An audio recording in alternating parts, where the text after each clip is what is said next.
What's happening, YouTube? It's Nature Man Kev. So look, it's been about 6 weeks since we've been at this new location. I've been running agar, I've been running grain, I've been running substrate, just trying to get everything ready for the fruiting stage so we can have these new fresh fruits right here. So today I kind of want to show y'all some of the first fruits that I got here in the fruiting tent. Some pink oysters, we got some blue oysters, I got some lion's mane, we had some pepinos that was popping. A lot of these had popped earlier this week and I ended up harvesting them. I didn't do a video on them, but I'll still show y'all these first fruits that we got. And I also kind of wanted to show y'all my little fruiting parameters. So if you don't know or you haven't caught on by now, I'm pretty layman's. I do everything kind of in the most like basic way that you can do it to still achieve the goal. So I want to show y'all kind of my basic setup of my fruiting tent and how it produces these beautiful fruits. So yeah, starting off with the fruits, we got this beautiful pink oyster right here.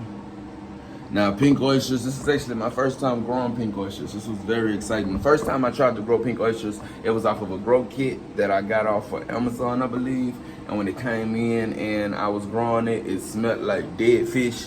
And my whole house has smelled like dead fish for like a week. So ever since then, I really stopped like messing with pink oysters, and I was like, nah, I'll probably never do it. But somebody had sent me a free culture, and I was like, what the hell, why not? Let me see what it's like. And this is actually not bad. So the mycelium on these don't stink. Like, they don't smell like dead fish. They just smell like regular mycelium. As far as the fruits, now they do got a little interesting smell, I ain't gonna lie. They not as like like fishy as like the blue oysters and stuff like that, but they a little different. But when you cook them, like these hoes legit taste like bacon. So like you could saute them, you could like when you fry them up, them hoes like legit taste like bacon. So it's wild. Pause. This is my humidifier. So when we get smoked out in this video, every time we get smoked out in this video, understand it was the humidifier. And I'll explain that in a second. But back to these pink oysters. So these are pleurotus, I can't pronounce the second name, but yeah, they're absolutely amazing. These, we've had like too cold of a week, so they don't really like the cold, and that's why they kind of curled up like that. They're warm temp fruiting mushrooms, but they'll still fruit, and they still fruit perfectly fine. They still edible, they still taste good, the whole nine. So yeah, these is obviously the ones I had harvested earlier this week. It was a couple of them babies. I don't know if y'all can see them up there. So this is actually the last fruit that I haven't got to harvest, because this was the last fruit one. So we'll get that baby done or harvested probably later on this afternoon. And then right here we got our blue oysters, which I gotta see. That might have been contaminated because the way it's growing, it's not as fat as I would have expected. But y'all, these are my beautiful blue oyster mushrooms, Pleurotus austratus. I'm pretty sure. But I'm pretty sure. But these blue oysters are like my standard blue oysters. These are the blue oysters that are used like in my capsules and like what I sell dried and stuff like this. This is actually still running the very first culture that I got when I started my college. I never changed up my blue oyster cultivation or cultivar, like my cultures. I've never changed my blue oyster cultures. I've been running these same babies since 2022, since December of 2022. So yeah, it's been a little while. I'm surprised that they still pop, but they still popping. When they flush, they typically flush fat or abundant in the first one and then fat in the second flush. So yeah, they're really dope. And then if we go over here, these are all of my baby lion's mane. Now all of these lion's mane, they're still growing out, obviously. This is how they look like when they're very young and they haven't grown out teeth yet. You see them? So they kind of like look kind of cloudy, like they give like a cloudy vibe whenever they still haven't grown out their teeth. But as they keep growing, they're gonna just puff out more and more and more.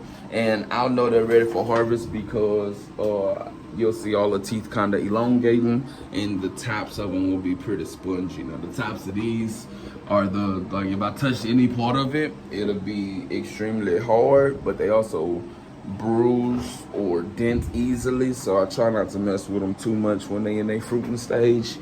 But yeah, those are our lion's mane that's coming through.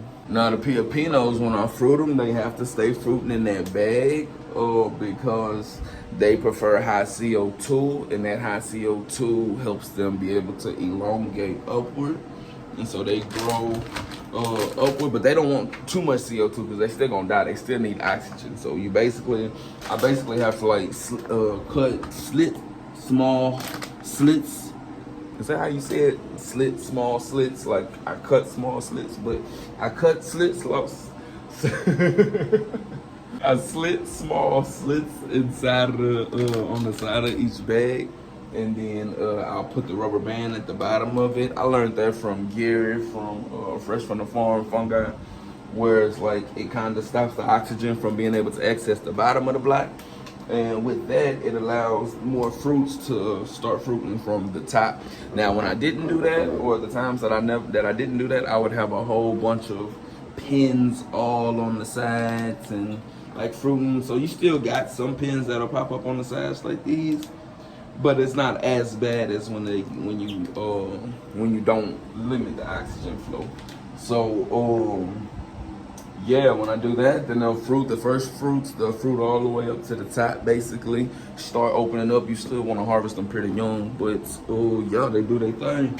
And then you just reclose them up, put them back in here. Make sure they still got a little bit of oxygen access, but still won't ultimately cut off the main, the main big area of oxygen. That way they feel like they have to grow to a certain position. You get what I'm saying? So you basically mimicking nature at this point. Now on top of the 18 subs that's sterilizing as I speak, I still got plenty of lion's mane substrate colonizing, a lot of pink oysters colonizing, a lot of blue oysters colonizing. I got antler reishi colonizing. We got some white shiitake, some regular like warm weather shiitakes, so like the brown, but they colonize in the south, like for me. And then chestnuts. So I still got all of those cultures that's colonizing on substrate as we speak. These are basically just very quick colonizers, so they become like my first, fruits and things like that. But we gonna have this whole fruiting tent completely covered in about a month or so. So yeah, it's gonna be amazing to see. But yeah, so as far as my fruiting parameters, things that I use in order to fruit to get everything popping in here, the whole thing is basically fresh air exchange and humidity. So if you can access, or if you can achieve fresh air exchange and humidity, you pretty much done. You pretty much got it. You'll pretty much figure it out and be able to tweak it from that point on. So as far as, let's start with the humidity. So as far as the humidity go, what I do is I actually have my humidifier in the tent, but the air that pushes the humidity out is actually outside the tent.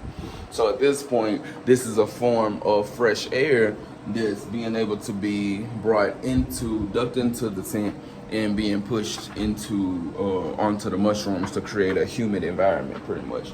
So I have just a regular tote with a regular 6-head pond mister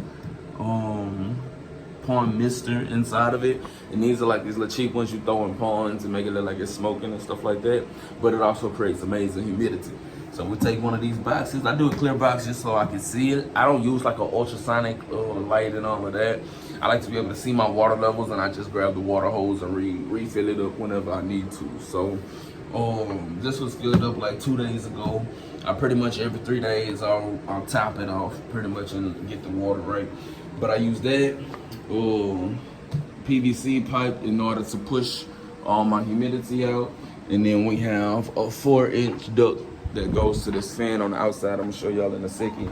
And that pond mister is connected. Man, I'm gonna have to show y'all while I say this. If I don't, this shit gonna sound crazy. It ain't gonna make no sense. All right, I'm gonna break it down like this. It ain't gonna be much light, but y'all gotta work with me.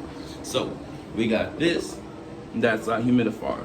It has a pond mister in there. Now the pond mister is controlled by this Inkbird humidity controller. Damn, I couldn't think of that word. And so that has a sensor in it that goes inside the tent, and I have it hanging right about there. Now that is controlled by this controller that basically tells this that turns on the mister to turn on whenever the humidity gets too low, and then it tells it to turn off whenever the humidity gets too high. And so that way I can keep my tent at a constant humidity without me having to control it, because it just do it all itself. And I keep that fan running, so even when the mister turns off, it's still fresh air that's constantly pumping through here through that ducting right there. Now, I didn't realize that Inkbird humidity controllers had to be calibrated, and I didn't calibrate it, so I was wondering why my tent was like flooding out and stuff like that, but I realized it was not calibrated right. Luckily, I have this little baby right here, and that kind of keeps me under understanding the difference. So my Inkbird is like 5% off on relative humidity, so I'll put it at 85. That way I can achieve 90 basically. So as you can see, the temp right here is 70 degrees, humidity is 89. It's finna go up to 90, probably hit like 92. So you want high humidity because that's how the mushrooms grow. In the wild, typically you see all the mushrooms after like rainstorms or like just different disasters like that. When it's a lot of water, like hurricanes, stuff like that, floods, areas that get soaked a lot become high humidity. You can barely even see me because all this humidity, but it become high humidity, and then that's what the mushrooms basically fruit from. So then on top of humidity, you still have to worry about fresh air exchange. Now, mushrooms don't like very high CO2, well, certain mushrooms don't like very high CO2 environments. Those mushrooms being like oysters or lion's mane and things like that. So in order to achieve fruits that are not leggy or like, you know, all ugly and messed up, then you have to make sure that the oxygen levels in here are greater than the CO2 levels, basically. And they got like little CO2 readers that you can get, little O2 readers and stuff like that. But you can kind of just get a feel of it once you've done it for a little while. So I can tell, well, like first, I always have a negative pressure tent, so I make sure all my spores are getting pushed out of the house, out of the window, basically.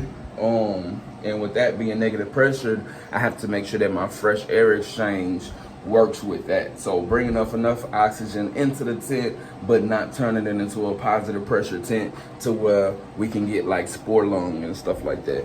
So on top of having the fresh air that's coming through the humidifier, I have another 4-inch fan that's on top of this tent, and it's ducking in air from the side. And that way, that's providing more fresh air into the tent. And I have my 6-inch exhaust fan. This tent didn't have a 6-inch hole. Well, it had a 6-inch hole. Look how childish this is. So the hole is on this side, right? But if I put that tent, if I would have put that hole on this side, then this door would have been against the wall, so then I wouldn't even been able to access the tent or be able to like see it. I could use the other ones on this side, but they don't got windows, so I like to see the windows, or I like to have my windows open so I can see the fruits without having to open the tent, pretty much. So I couldn't use that one, so I had to rig up one of my little air things, because you know these are the tents that they use for like hydroponic planting or like indoor cannabis planting or whatever. So they have different access points at the bottom to allow airflow whenever you're growing plants. But as far as mushrooms is concerned, I have to close all of that, and then I have one exhaust that's 6-inch that's blowing outside, rigged up on the window, and that's blowing all the spores and all the CO2 outside the house, basically, or outside their house, the tent. So yeah, let's see, we capped it off. Can you see that? It's at 92. So yeah, that's pretty much where my humidity is sitting in here, even though my controller says 85, because I need to calibrate it, and to calibrate it you gotta do too much, and I'm not finna do all that right now, but we're gonna get it calibrated, so no worries. So we got let's see, intake right here, we got an intake right here, we got an exhaust right here, and we got right here a little simple oscillating fan. Now that oscillating fan helps as far as airflow.